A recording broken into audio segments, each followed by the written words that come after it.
ازيكم يا حبايب قلبي؟ عاملين ايه؟ يا رب تكونوا بخير. ده طقم بقى اللي هو الاسيوطي. انا هحط لكم الصور بتاعته قبل ما يتعمل.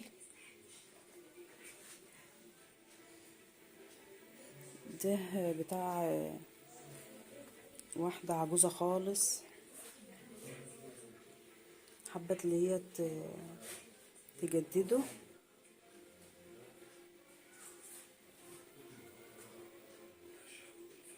حبت اللي هي تجدده.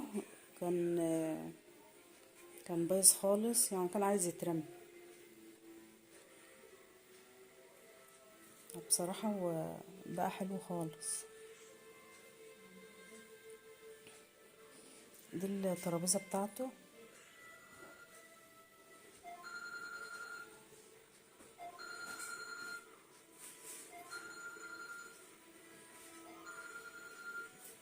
يعني لو انت عندك حاجة وعايزة تجدديها،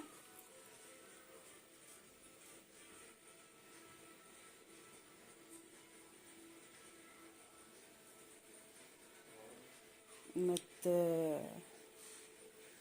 ما تستخسرش فيها التجديد. الحاجة لما بتتجدد بتبقى حلوة.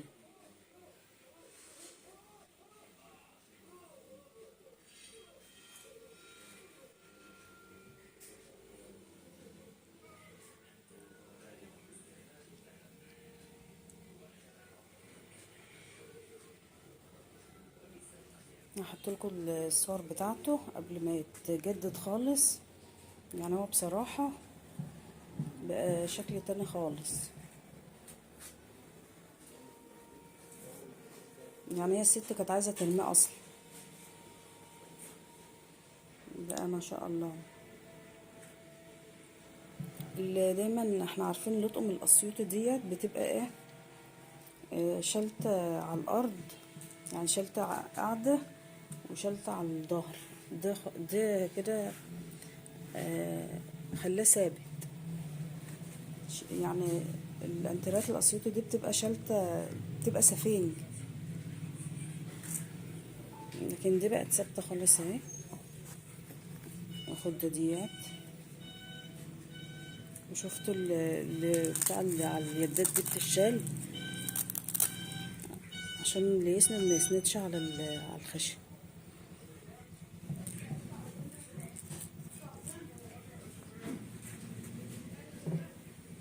يعني لو عايزة تجددي حاجة ما تتردديش. كل كرسي عليه المخدة بتاعته، والكنبة الكبيرة مخدتين وبونبونية كده في النص.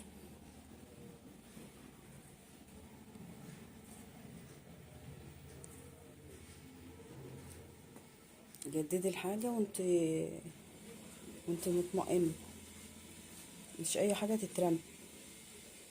انا هحط لك الصور قبل ما يتجدد وشوف انت الفرق.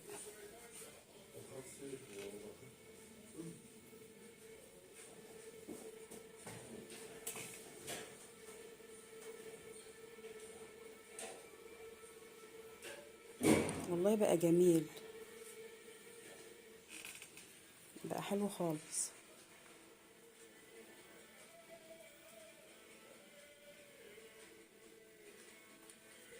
يلا يا قلبي، انا مش هطول عليكي، بس شيلة الظهر والقعدة دي بقوا ثابتين.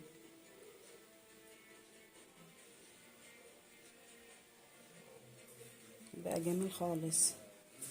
انا هنزلك الصور بتاعته برضو وهي قديمة.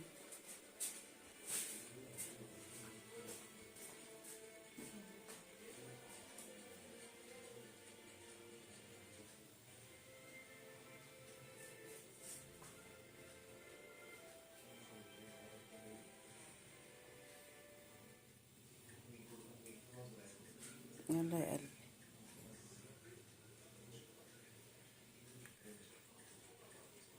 هو الطقم كنبة كبيرة، واربع كراسي. دي كده تلاتة، وجنب هنا واحد اهو بالترابيزة.